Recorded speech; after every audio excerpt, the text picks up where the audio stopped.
ایک نوجوان تھا اپنی ماں کو یتیم خانے چھوڑ آیا، ساتھ میں انتظامیہ کو اپنا نمبر بھی لکھ کے دے آیا کہ جب میری ماں مرنے پہ آئے تو مجھے اطلاع کر دینا، میں نے اپنی ماں کی تدفین اپنے شہر میں ہی اپنی بستی میں ہی کرنی ہے۔ اللہ اکبر۔ ماں کا جب وقت آخر آیا تو انتظامیہ نے فون کیا، نوجوان میاں آ اپنی ماں کو اٹھا کے لے جا، ماں کا وقت آخر آ گیا ہے، تو نے کہا تھا میں نے اپنی ماں کی تدفین اپنے شہر میں ہی کرنی ہے۔ تو نوجوان آیا، اس نے اپنی ماں کو اٹھایا، اللہ اکبر، لے کر جا ہی رہا تھا تو ماں بول پڑی، کہنے لگی بیٹا میری آخر میں ایک خواہش ہے، یہ پوری کر دینا۔ بیٹے نے کہا جی جی اماں جی بولیے۔ کہنے لگا بیٹا یہ جو یتیم خانہ ہے نا، اس کے اندر میں نے کافی دن گزارے ہیں، یتیم خانے کے کچھ پنکھے خراب ہیں جو چلتے نہیں، ہوا نہیں دیتے، پنکھے خراب ہیں، اگر ہو سکے تو میرے مرنے کے بعد یہ پنکھے صحیح کرا دینا۔ بیٹے نے کہا اماں جی تو مر رہی ہے، تیرا تو وقت آخر آ گیا ہے، اب میں پنکھے ٹھیک کرا بھی دوں تو تجھے کیا فائدہ ملے گا؟ ماں نے کہا بیٹا مجھے پنکھے اپنے لیے نہیں چاہیے، میں تو ڈرتی ہوں کہ کل جب تو بوڑھا ہوگا، تیری اولاد جوان ہوگی، تو کہیں ایسا نہ ہو کہ تیری اولاد تجھے اسی یتیم خانے میں آ کے چھوڑ جائے، شدت کی گرمی میں تو کمرے کے اندر پڑا رہے، اللہ اکبر، گرمی میں سسکتا رہے، بیٹا مجھے قبر میں بھی نیند نہیں آئے گی کہ میرا لال گرمی میں سسک رہا ہے، پنکھے مجھے اپنے لیے نہیں چاہیے، مجھے تو تیرے لیے چاہیے۔ زندہ ماں سوکھی روٹی کے لیے ترستی رہی، ٹھنڈے پانی کے لیے ترستی رہی، آج جب مری ہے تو نمبردار بیٹے نے آرڈر دے دیا ہے کہ میری ماں کی کلخانی پر کم از کم 50 دیگیں پکنی چاہیے، اور نادان کاش کہ اپنی زندہ ماں کے منہ میں روٹی کا ٹکڑا ڈال دیتا، اپنی زندہ ماں کے منہ میں روٹی کا لقمہ ڈال دیتا، ماں بھی راضی ہو جاتی، اللہ بھی راضی ہو جاتا، اس کا رسول بھی راضی ہو جاتا۔ صحابہ نے پوچھا یا رسول اللہ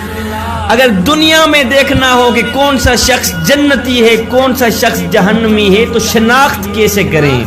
میرے کریم نبی نے فرمایا صحابہ جس شخص پہ اس کے والدین راضی ہیں تو سمجھ لینا یہ شخص جنتی ہے، اور دیکھ لینا جس شخص پہ اس کے والدین ناراض ہیں خفا ہیں تو سمجھ لینا یہ شخص جہنمی ہے۔ ایک شخص نے اپنی بوڑھی ماں کو اپنے کندھے پہ بٹھایا، 7 حج کرائے، 7 حج کرا دینے کے بعد خیال آیا کہ شاید میں نے اپنی ماں کا حق ادا کر ہی دیا ہے۔ آنکھ لگی، نیند آئی، رات کو خواب میں کسی کہنے والے نے کہا او نادان، سخت سردی تھی، باہر برف باری ہو رہی تھی، جاڑا تھا، تو بچہ تھا، اپنی ماں کے ساتھ لیٹا ہوا تھا، سویا ہوا تھا، تجھے پخانہ آیا، تو نے پخانہ کر دیا، بستر کو گندا کر دیا، غربت کی وجہ سے دوسرا بستر تھا نہیں، اللہ اکبر، ماں اٹھی، اس نے ٹھنڈے پانی کے ساتھ اس بستر کو دھویا، تجھے بھی دھویا، اس کے بعد ماں نے بستر چارپائی کے اوپر بچھا دیا، خود بستر کے اوپر لیٹ گئی، ٹھنڈے بستر کے اوپر، گیلے بستر کے اوپر لیٹ گئی اور تجھے اپنی چھاتی پہ لٹا دیا،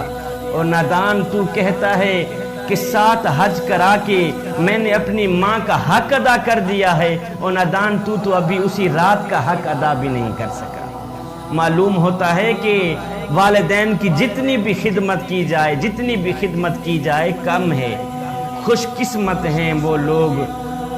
خوش بخت ہیں وہ لوگ جو اپنے والدین کی خدمت کر کے، جو ماں باپ کی خدمت کر کے اللہ کو راضی کر لیتے ہیں۔ وہ میرے ایک بھائی ہیں، محبت کرنے والوں میں سے ہیں، ان کا نام تفاخر لطیف ہے، اسپین میں ان کا اپنا کاروبار ہے۔ وہ مجھے جب بھی کال کرتے ہیں یا میسج کرتے ہیں تو ایک ہی بات کہتے ہیں، شاہ جی اللہ کا دیا سب کچھ ہے، اللہ نے عزت بھی دی ہے، اللہ نے رزق بھی دیا ہے، اللہ کا دیا سب کچھ ہے، نہیں ہے تو ماں نہیں ہے، نہیں ہے تو ماں نہیں ہے۔ کہتے ہیں اے میرے دوست بازار میں ہر چیز مل جاتی ہے، نہیں ملتا تو ماں کا پیار ہی نہیں ملتا۔ ایک شخص کی آنکھ لگی، نیند آئی، خواب میں اس نے اللہ کے ولی کو دیکھا کہ اس کی داڑھی یاقوت اور جواہرات سے چمک رہی ہے اور کستوری کی خوشبو پھیلی ہوئی ہے، داڑھی سے کستوری کی خوشبو پھیلی ہوئی ہے۔ صبح جب آنکھ کھلی تو گیا اللہ کے ولی کے پاس، اس کو جا کر اپنا سارا